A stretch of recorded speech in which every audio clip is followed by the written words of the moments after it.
Good afternoon, everybody, and welcome back to another installment of Scout Selections here for Monday, September 2nd. Before we get into today's play of the day, we'll quickly recap the leans from yesterday. Overall, not the greatest in an all-around sense. However, for the main game with Houston and Oklahoma, we were right with the Houston team total over 28, which would have been my play of the day there. So that was personally my mistake for not giving that out.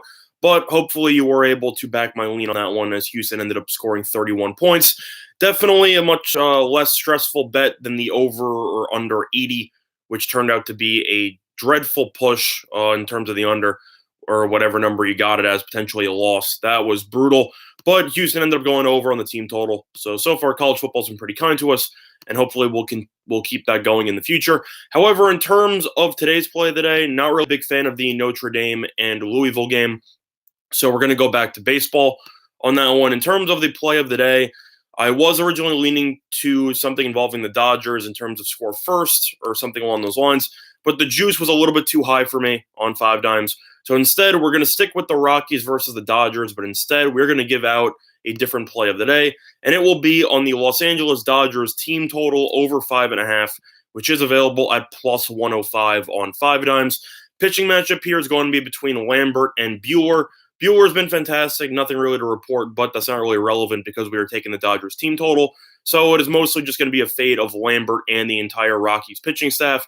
If you've looked at how the Rockies have performed recently, they got swept at home in a 4-game series by the Pirates over the weekend, and the Rockies have actually given up at least 6 runs in each of their last 6 games. I should just make sure about that. Yeah, each of their last 6 games, they've given up at least 6 runs. Not to mention the fact that Lambert has been terrible pretty much throughout the entire season, but in the month of August, he had an 8.16 ERA. He has faced the Dodgers twice before this season, and he has an ERA of 7.45. He's also been awful since the All-Star break with a 6.60 ERA. And I know that the Dodgers are coming into the series after losing 3 out of 4 to the Diamondbacks. I think they're going to look focused in this one. The only issue is that you might get screwed out of a 9th inning at bat because of the fact that the Dodgers are at home, so they might not have to bat 9 innings. But the wind is projected to blow out to right center field at roughly 7 miles an hour, which should lead to a couple of more home runs from the left-hand side, as the Dodgers should stack their lineup with lefties against Lambert, who's a righty, who has struggled so far this season in dealing with lefties who are batting a whopping .316 against him. So expect Bellinger to do big things, Muncy as well. But overall, in terms of the actual, not Muncy, sorry, Muncy's injured. But overall, I definitely think the Dodgers should get over 5.5 here. Rockies have been brutal lately. Even if you go past the 6 games that I mentioned before, Dodgers have actually given up at least 6 runs to their opponent in 9 of their last 10 games. 10 of their last 11 games, the Rockies have given up at least 6 runs. This pitching staff is terrible. Even if Lambert pitches decently by giving up roughly 3 runs in the first 5 innings, then the Rockies bullpen, which is one of the worst in baseball, is going to have to come in and face the Dodgers. I don't think that's going to pay dividends. I think the Dodgers should be able to get to the Rockies tonight early and often. Plus, it is also worth mentioning that in each of Lambert's last 5 starts, the opposing team has scored at least 7 runs. So trends definitely support the Dodgers over in the team total. I think logic supports the Dodgers team total over here.